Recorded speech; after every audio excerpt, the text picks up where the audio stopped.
Internet ব্যবহারের জন্য একটি রাউটার 5,80,000 টাকা দিয়ে কিনেছে পল্লী বিদ্যুৎ বোর্ড আরইবি, যা বাজারে একই মানের রাউটারের দাম প্রকারভেদে 30,000 থেকে সর্বোচ্চ 60,000 টাকা।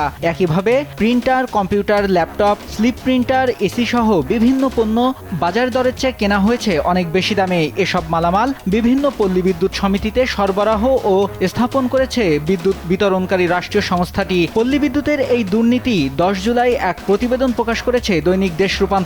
এরপরই বিষয়টি নিয়ে সামাজিক যোগাযোগ মাধ্যমে আলোচনা সমালোচনার ঝড় ওঠে।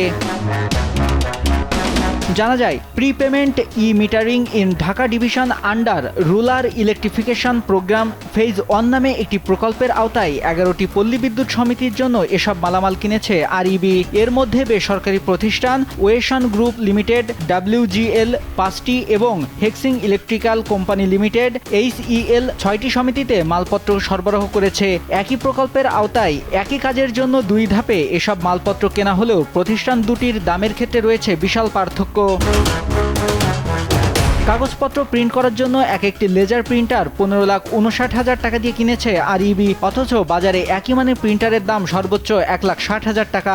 দেশের 80টি পল্লী বিদ্যুৎ সমিতির জন্য আরইবি বিভিন্ন সময়ে যেসব মালপত্র কিনে থাকে সেগুলোর সব তথ্য যাচাই করলে বিপুল পরিমাণ অনিয়ম দুর্নীতির চিত্র উঠে আসবে বলে অভিযোগ করেছেন আরইবির অন্তত 3 জন কর্মকর্তা।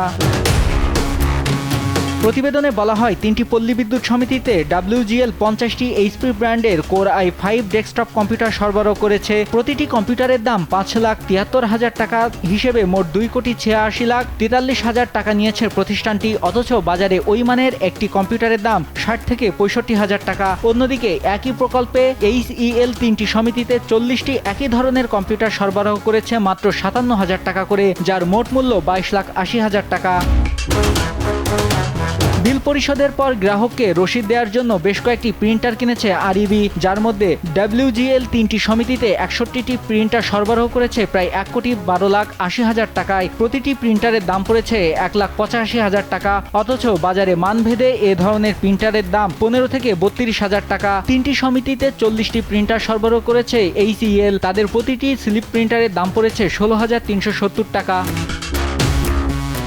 প্রতিটি সমিতিতে 25টি নেটওয়ার্ক রাউটার সরবরাহ করে 1,45,00,000 টাকা নিয়েছে WGL। প্রতিটি রাউটারের দাম পড়েছে 5,80,000 টাকা।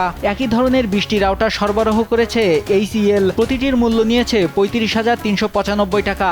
এর বাজার মূল্য মানভেদে 30 থেকে সর্বোচ্চ 60,000 টাকা।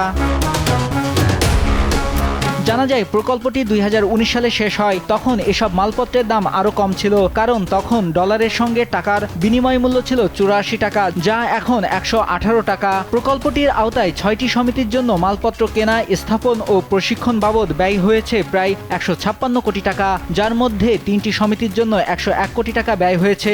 এ অর্থ সমিতিগুলোকে সুদসহ আরইবিকেই পরিশোধ করতে হবে, অথচ এসব মালপত্র কেনাকাটার সব প্রক্রিয়া সম্পন্ন করেছে আরইবি। সব কাজ শেষে বিভিন্ন সমিতি এসব মালপত্র বুঝে নিয়েছে আরইবির নির্দেশে। নিউজ ডেস্ক, দেশ টিভি।